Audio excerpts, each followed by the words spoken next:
오늘 주신 말씀은 베드로전서 5장 1절에서 10절 말씀입니다. 베드로전서 5장 1절에서 10절 말씀. 저와 여러분들이 한 절씩 나누어서 봅시다. 베드로전서 5장 1절에서 10절. 너희 중 장로들에게 권하노니 나는 함께 장로된 자요 그리스도의 고난의 증인이요 나타날 영광에 참여할 자니라.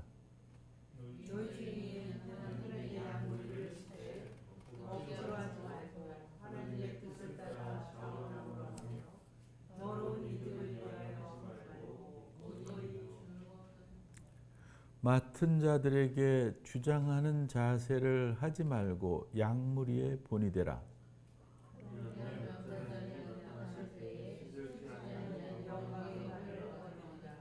젊은 자들아, 이와 같이 장로들에게 순종하고 다 서로 겸손으로 허리를 동이라. 하나님은 교만한 자를 대적하시되 겸손한 자들에게는 은혜를 주시느니라.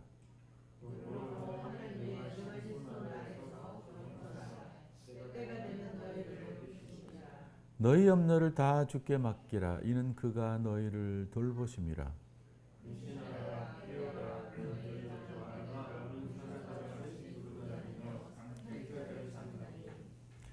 너희는 믿음을 굳건하게 하여 그를 대적하라. 이는 세상에 있는 너희 형제들도 동일한 고난을 당하는 줄을 알미라.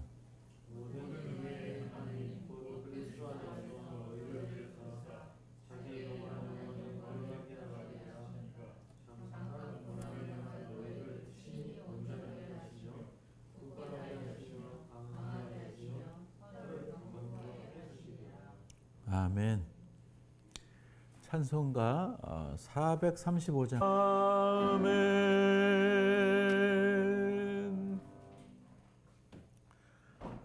며칠 전에 저 동영상을 보니까요. 요즘 이렇게 이 설문 조사를 많이 하더라고요. 계속 우리 현실 안에서 일어나는 거에 대한 찬성 반대 그런 어떻게 생각하느냐 이런 거. 근데 그 중에 그런 게 나왔어요. 이렇게 건강과 돈 중에 뭘 좋아하겠느냐. 여러분들은 어떻게 당연한 거죠. 돈보다 건강이 90% 이상 중요하다. 건강을 다 택하더라고요. 그러니까 돈이 아무리 좋지만 건강이 더 중요하다라는 거죠. 그래서 억만금을 들여도 건강하려고 애를 쓰죠.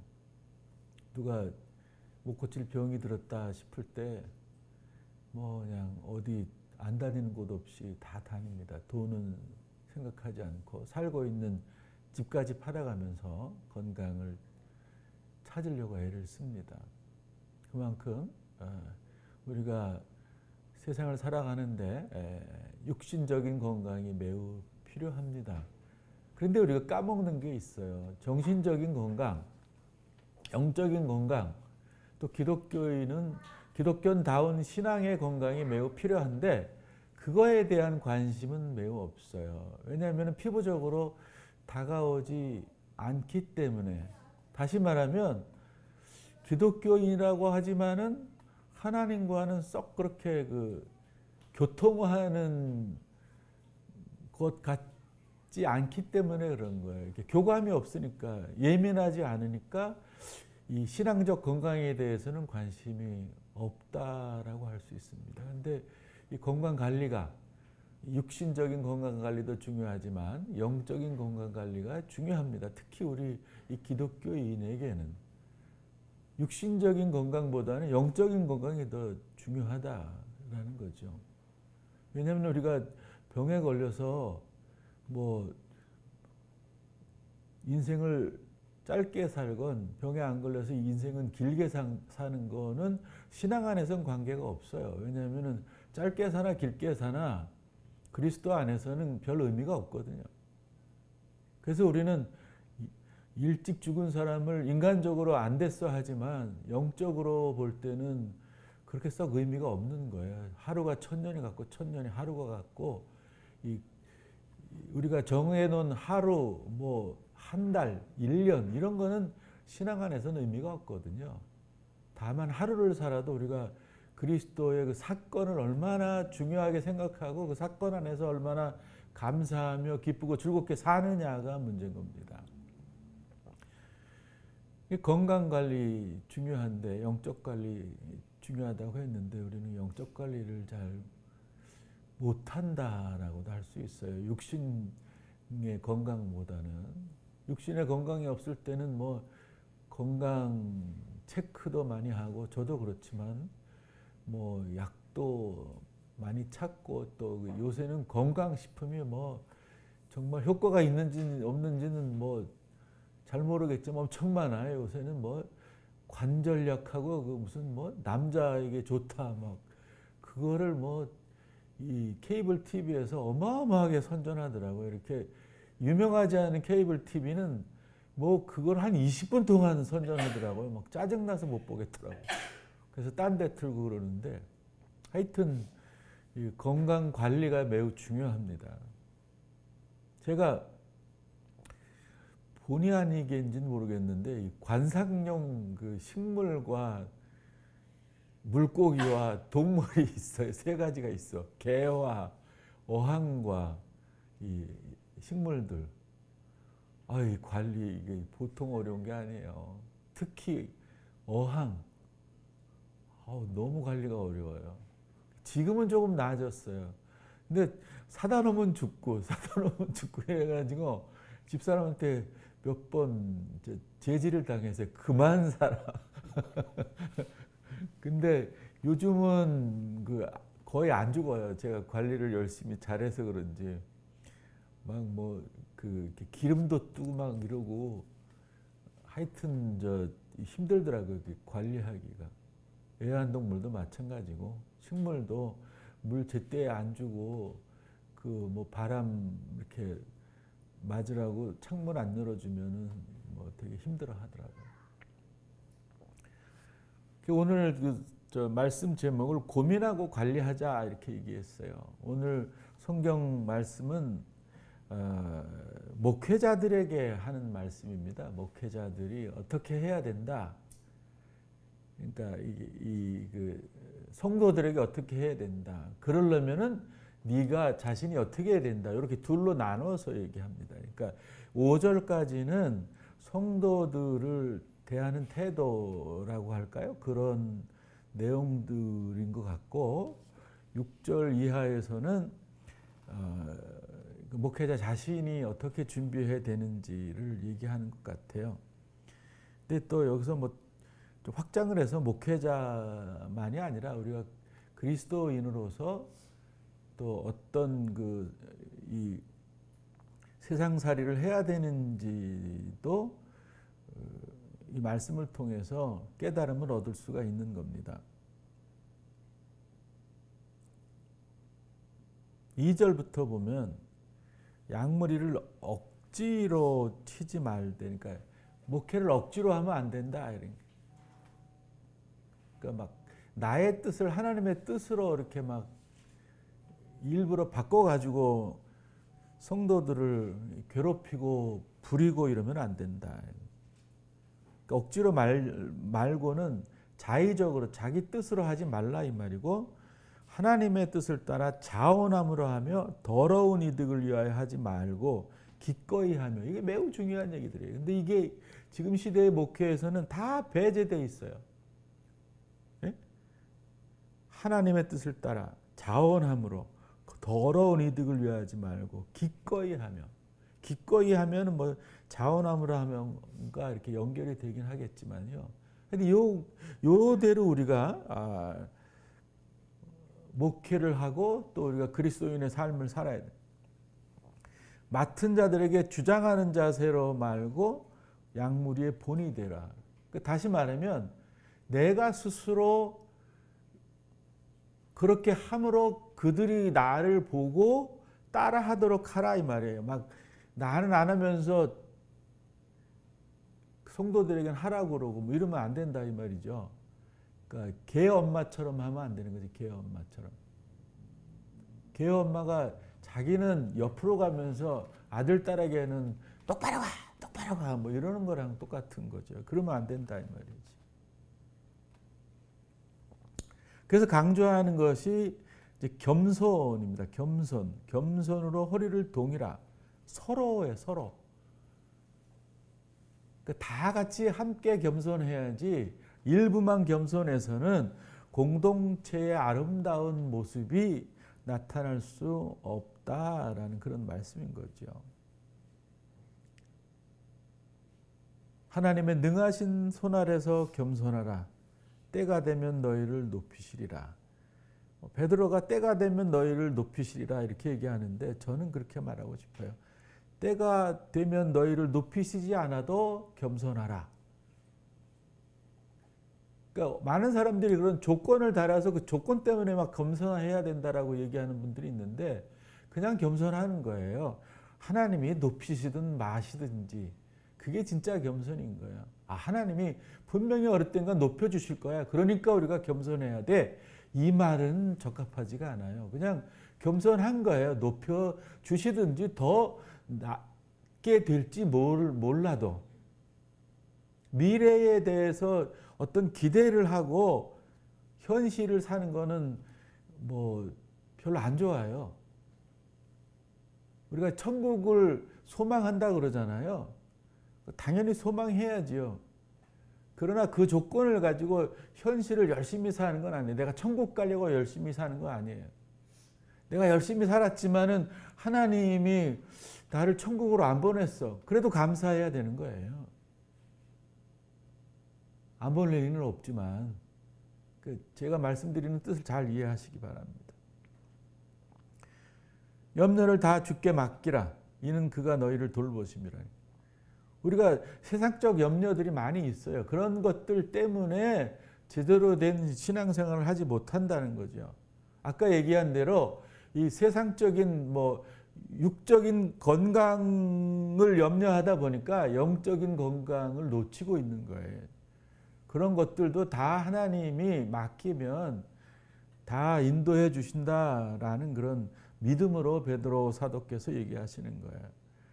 제가 말씀 중에 가장 주목한 그 절이 그 8절입니다. 근신하라 깨어라 너희 대적 마귀가 우는 사자같이 두루 다니며 삼킬 자를 찾나니.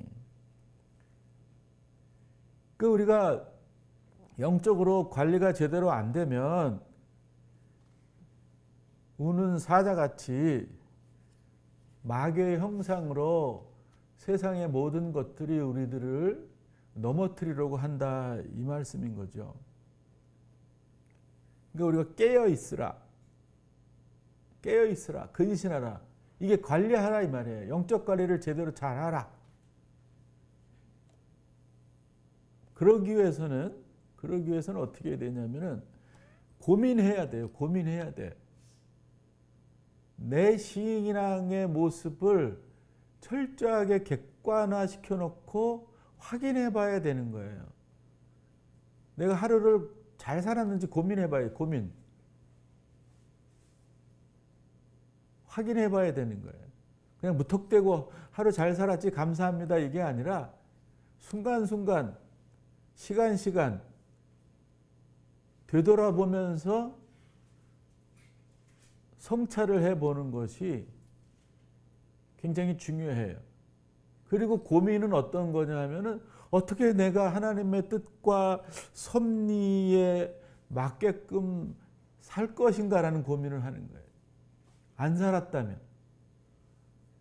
말씀에 그래도 비교적 가까이 살았다 그러면 감사하면서 살지만 또 그렇게 살았을지라도 안 살았을지라도 고민해 봐야 되는 거. 어떻게 해야 내가 하나님과 가까이 지낼까? 어떻게 해야 내가 하나님과 섭리에 맞게 살까? 늘 고민하는 사람들이 되어야 되는 거예요. 이 고민은 스트레스가 되는 고민이 되어서는 안 돼요. 많은 사람들이 그 스트레스를 받으면서 이런 고민을 하는데, 그런 고민을 하게 되면 그건 건강한 고민은 아닌 거예요. 비록 내가 잘 못 산다고 생각하고 아픔을 가지고 고민을 하지만 그 안에 감사가 있고 기쁨이 있는 가운데 해야 되는 거예요. 그게 건강한 거지.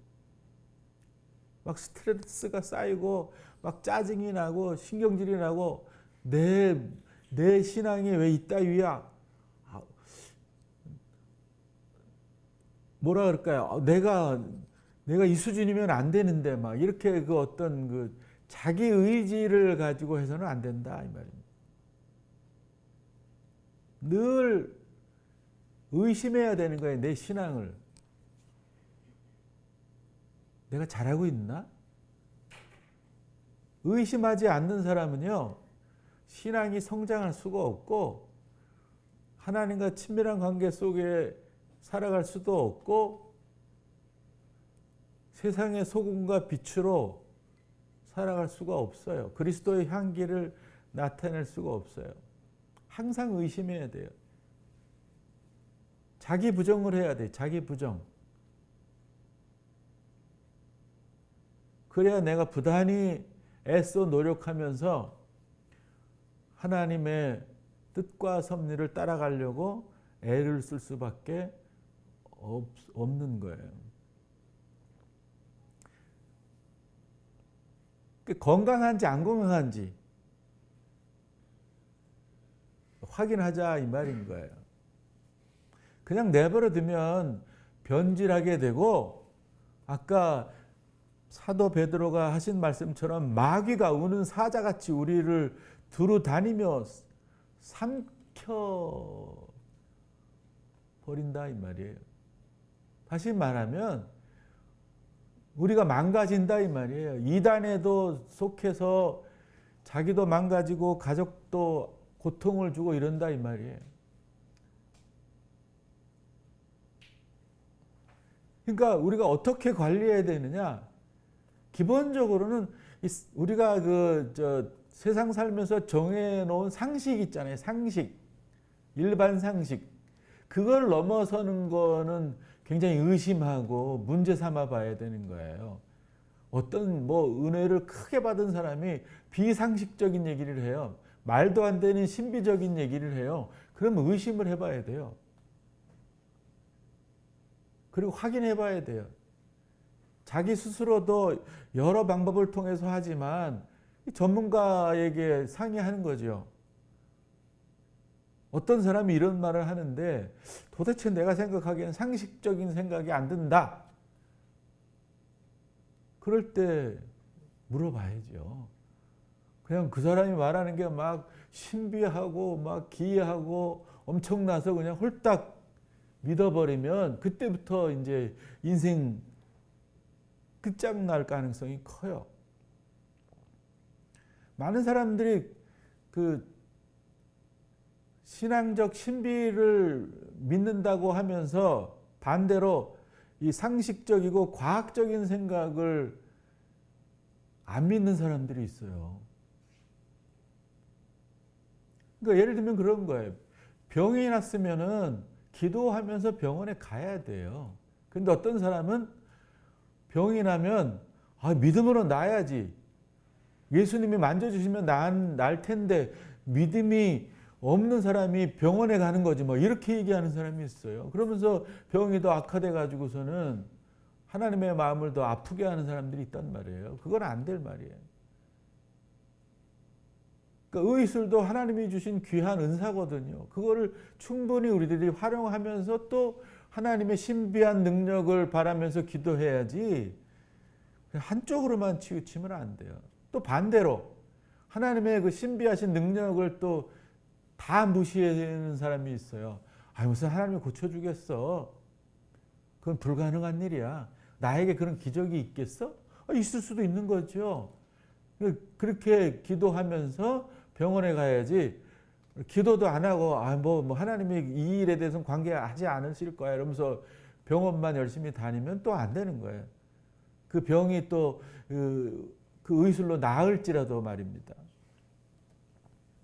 그러니까 우리가 그런 것들이 타당한가, 근거가 있나, 논리가 서는가, 이런 거를 잘 자세히 살펴봐야 되는 거예요. 그래야 신앙의 건강을 상실하지 않고 이단에 빠지지 않고 인생을 그래도 평탄하게 어려움 없이 살아갈 수가 있는 겁니다, 여러분. 그리고 또 한 가지 중요한 것은 건강하기 위해서는 성경을 바로 봐야 돼요. 하나님의 말씀이라 그래서 막 문자 그대로 받아들여 가지고 그냥 그대로 행동하는 사람들이 있는데 해석을 마음대로 하고, 그러니까 자의적 해석이라고 그래요. 자의적 해석. 그거 굉장히 위험한 거예요.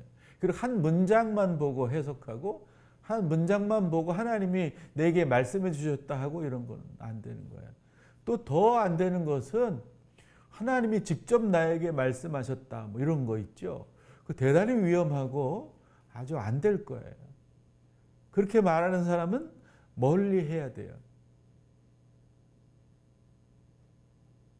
근데 많은 사람들이 이 성경의 바른 해석을 하지 못해서 오늘 베드로 사도께서 말씀하시는 근신하고 깨어 있어서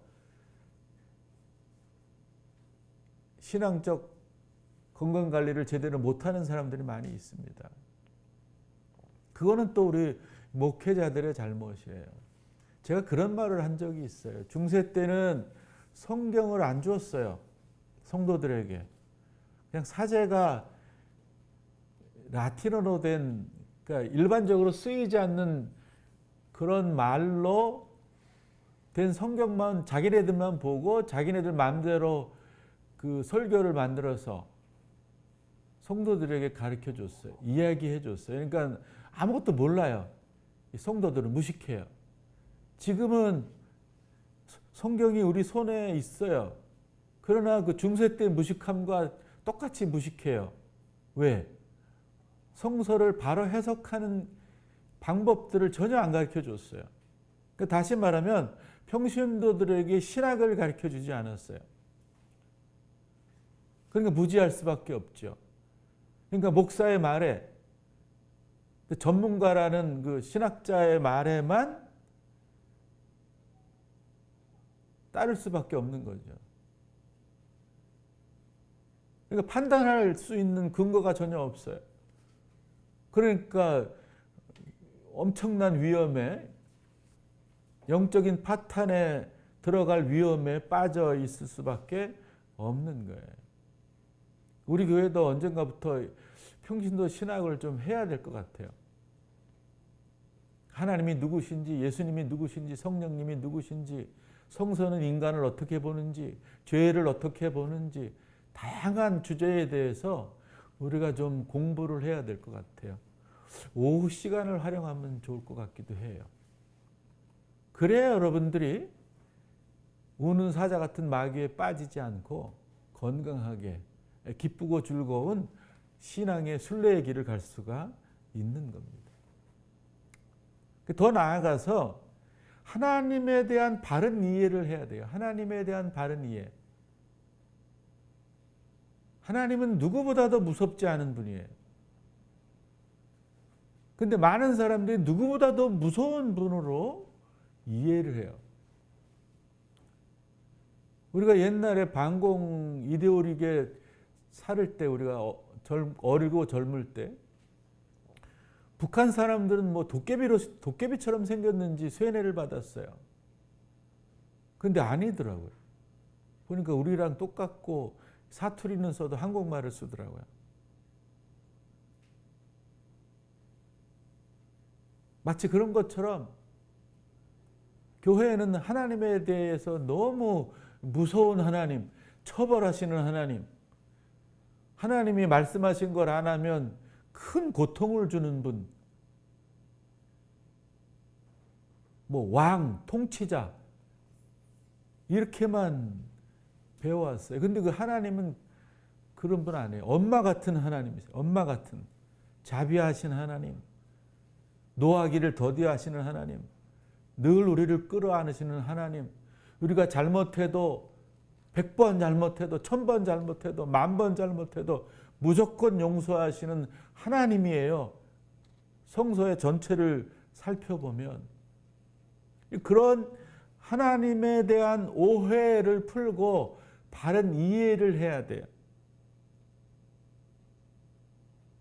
그런 바른 이해를 하게 되면 하나님과의 온전한 관계가 형성되고 하나님과의 깊은 사랑의 교제가 있을 수 있고 자연스럽게 나의 영적 관리가 될 수밖에 없어요. 그리고 그 관리를 위해서 항상 나의 신앙을 의심하게 되고 고민하게 되고 그러니까 지나치게 이제 의심하면 안 되겠죠. 그러나 냉철하게 하루를 돌아보는 나의 신앙을 점검해보는 그런 수준의 의심을 하라 이 말이에요. 여러분 하루를 지날 때 저녁이 되었을 때 한번 한 1, 20분이라도 내 삶을 돌아보세요. 내가 하루를 어떻게 살았는지 말씀에 비추어서. 그렇다고 해서 뭐 잘못 살았네 그러고서 막 눈물 콧물 다 흘리면서 뭐 이렇게 회개할 수도 있겠지만 너무 자주 그러지 말고 가끔 오랜만에 그럴 수는 있긴 있어요.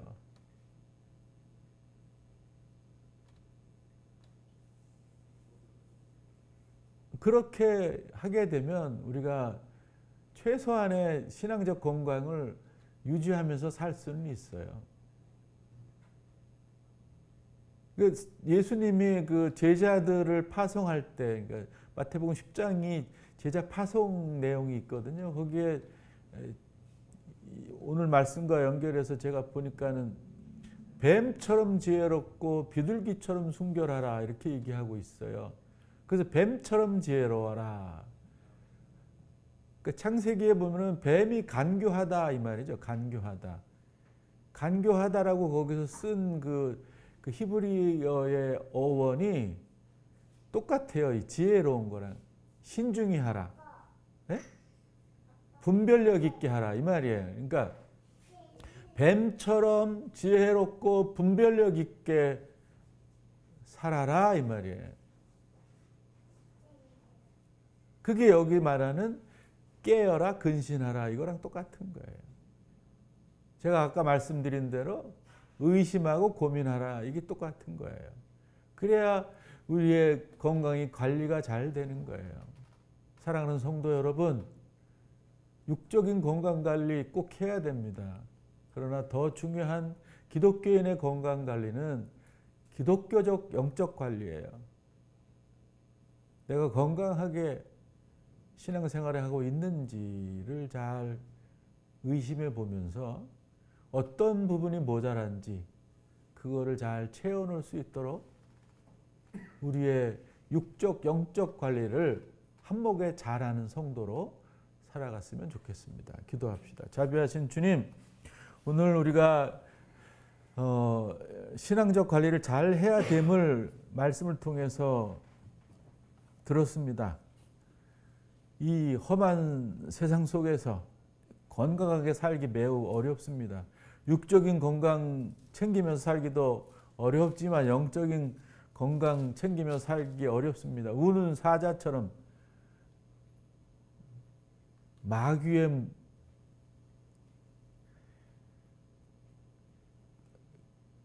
엄청난 유혹이 우리들을 엄습하고 있습니다. 그것을 대적하기 위해서 우리들은 항상 우리 자신을 우리의 믿음을 의심하며 잘 관리하게 하여 주시옵소서. 하나님과 늘 동행하며 친밀할 수 있도록 도와주시고 성경도 바로 보게 하시고 하나님도 바로 이해할 수 있도록 도와주시어서 우리의 신앙이 더욱 건강해지게 하여 주시옵소서. 예수님의 이름으로 기도하옵나이다. 아멘.